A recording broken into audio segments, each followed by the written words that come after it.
O meu convidado de hoje no programa Saúde Total já está aqui conosco no nosso estúdio de entrevista, o Dr. Leonardo Xavier, médico psiquiatra, que estará falando conosco hoje sobre depressão.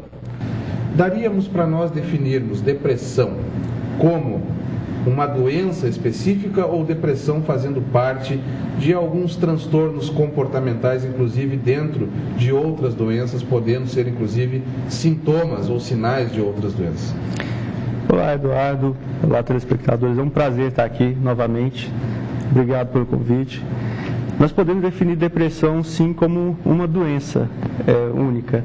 Ela, muitas vezes, pode fazer parte de uma outra doença, como um acidente vascular cerebral, um infarto agudo do miocárdio, desencadeando um episódio depressivo. Certas drogas também, como remédios para emagrecer, remédios usados na hepatite, podem causar depressão.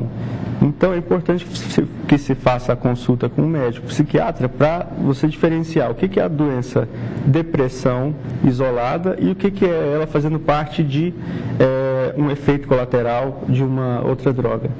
Agora, e quando isso envolve, doutor, normalmente quando a pessoa que tem depressão é mãe, principalmente, vamos falar nessa questão, onde há aquela preocupação maior com os filhos e às vezes filhos menores. E também a questão da hereditariedade, do fator genético, do fator hereditário na depressão, se tem também uma situação que a gente possa elevar no nosso programa hoje, dizendo que tem uma influência muito grande. Certas pessoas que têm depressão, a gente vai fazer uma análise familiar e ver que muitos têm, principalmente as pessoas que têm depressão bipolar. A genética é muito importante. Mas em outras a gente procura e não encontra quase ninguém na família que tem depressão.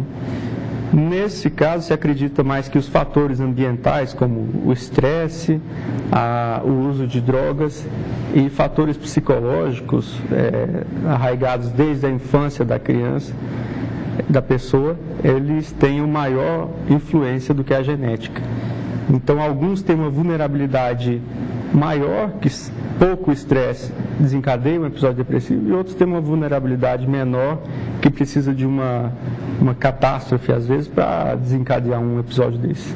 Para que nós telespectadores se situem um pouquinho, normalmente a depressão, inclusive, pode acontecer na infância, né? E normalmente como é que começa o primeiro quadro, o primeiro episódio de depressão, para quem tem a doença especificamente, a doença crônica, como é que começam esses sintomas? A doença começa em geral ao redor dos 40 anos, mas isso é uma média. Então, como você falou, as crianças também podem ser acometidas. As pessoas em geral apresentam uma tristeza contínua, duradoura. Como a gente falou no outro programa, a tristeza, ela faz parte da vida, mas não duradoura. Você tem uma notícia ruim, você fica meia hora ali remoendo aquilo e depois tá bom. A tristeza do deprimido, ela dura mais de 2 semanas, né? Tem uma perda de interesse, perda de energia. As atividades que antes davam prazer, agora não dão mais, inclusive sexo, por exemplo. Parece que a vida perde o sentido. Perde o sentido. Então tem uma baixa autoestima, sentimentos de desesperança, desamparo, desespero.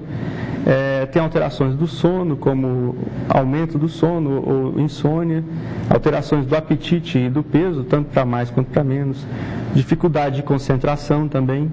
E algumas pessoas apresentam mais sintomas físicos, como, por exemplo, dor de cabeça, sintomas digestivos, dor no corpo, principalmente os idosos. Quando os idosos estão deprimidos, eles costumam referir mais queixas físicas do que realmente essas outras que eu falei, como tristeza, como falar dos sentimentos dele. Poderíamos falarmos em tipos de depressão? Tem como a gente classificar a depressão? Tem tipos, sim. Basicamente são 3 tipos dos mais comuns. A depressão bipolar, como a gente falou em outro programa, está associada ao transtorno afetivo bipolar, que é intercalado episódios de depressão com episódios de euforia, elevação do humor. Existe a distimia, que é um tipo de depressão com menos sintomas, só que mais crônicos. A pessoa geralmente fica mais que 2 anos apresentando esses sintomas. São pessoas com um mau humor crônico, né? Acomete mais ou menos 6% da população. E existe a depressão maior, né? Transtorno depressivo maior, que é o enfoque principal da nossa conversa de hoje. Certo. E dessa depressão maior, vamos dizer assim, a estatística, ela abrange mais ou menos quanto % da população? E se ela mesmo sendo a maior, conforme já estamos mencionando, também existem estágios dentro da maior, por exemplo? Então, em torno de 9,5% da população é acometida por... 9,5%. É um número extremamente elevado, doutor, quando se fala em doença, né? É sim, pode chegar a mais. Nas mulheres, elas têm uma predisposição maior, tem até 2 a 3 vezes mais depressão que os homens, podem chegar até 25%. O homem, em geral, de 5 a 12% deles tem depressão. Daria para falarmos, doutor, e falando também de uma maneira em geral, por exemplo, a questão da depressão associada à perda de um familiar. Poderia a perda de um familiar, principalmente em situação repentina, provocar, levar uma situação de depressão a uma outra pessoa que perdeu esse ente querido? Ou muitas vezes seria apenas direcionada a um fator? E quando a depressão doença, seriam vários episódios, vários quadros em situações que não muitas vezes seriam situações atípicas, por exemplo? O estresse, de uma forma genérica, ele pode levar uma pessoa predisposta a desenvolver um episódio depressivo. Inclusive, o luto é um desses estresses que pode e algumas vezes causa depressão. Mas a gente não pode confundir os sintomas do luto, que envolve também tristeza, perda de energia, com a depressão. O luto, em geral, ele dura aproximadamente 2 meses e a pessoa vai entrando na fase de desapego e não passa por pensamentos como pensamentos de suicídio ou pensamentos de culpa excessiva, ou os sintomas atrapalham enormemente as suas atividades do dia a dia. O luto, em geral, não causa esses sintomas graves assim. Vamos deixar esse espaço final, então, para as suas considerações finais importantes que você considera para levar até os nossos telespectadores, principalmente também fazendo esse alerta e que as pessoas muitas vezes têm todas as oportunidades de buscar um profissional especialista na área e deixar esse sofrimento de lado, que deve ser, a gente imagina, porque até já viu pessoas, conhece pessoas com problema, deve ser terrível conviver e viver com essa situação, sendo que a vida é para ser realmente vivida e não para ter esses problemas, né?